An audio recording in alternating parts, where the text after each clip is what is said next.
Socrates was a Greek philosopher from Athens who is credited as one of the founders of Western philosophy, and as being the first moral philosopher of the Western ethical tradition of thought.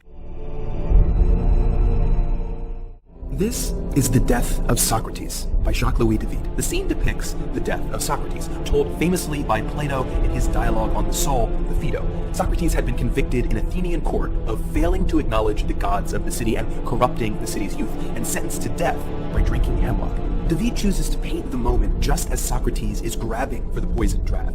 He's been discussing at length the immortality of the soul and doesn't even seem to care that he's about to take the implement of his death in hand. For David, Socrates is a symbol of strength over passion, of stoic commitment to an abstract principle even in the face of death. So much is happening in David's Death of Socrates, an interplay of historical, personal, political, and aesthetic elements rendered forcefully, subtly, beautifully. Put another way, it's a work of genius.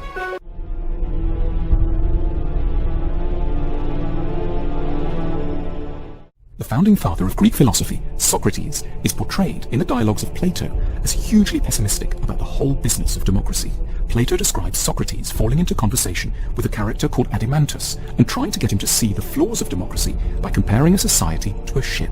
If you were heading out on a journey by sea, asks Socrates, who would you ideally want deciding who was in charge of the vessel?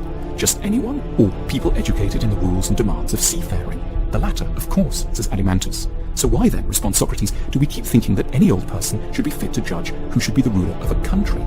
Socrates' point is that voting in an election is a skill, not a random intuition.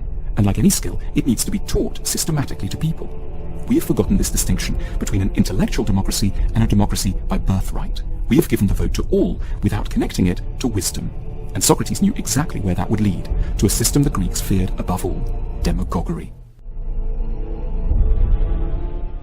Jacques David, born the 30th of August 1748, Paris, France, died December 29, 1825, Brussels, Belgium, the most celebrated French artist of his day. David won wide acclaim with his huge canvases on classical themes. When the French Revolution began in 1789, he served briefly as its artistic director and painted its leaders and martyrs in a style that is more realistic than classical. Later he was appointed painter to Napoleon. Although primarily a painter of historical events, David was also a great portraitist.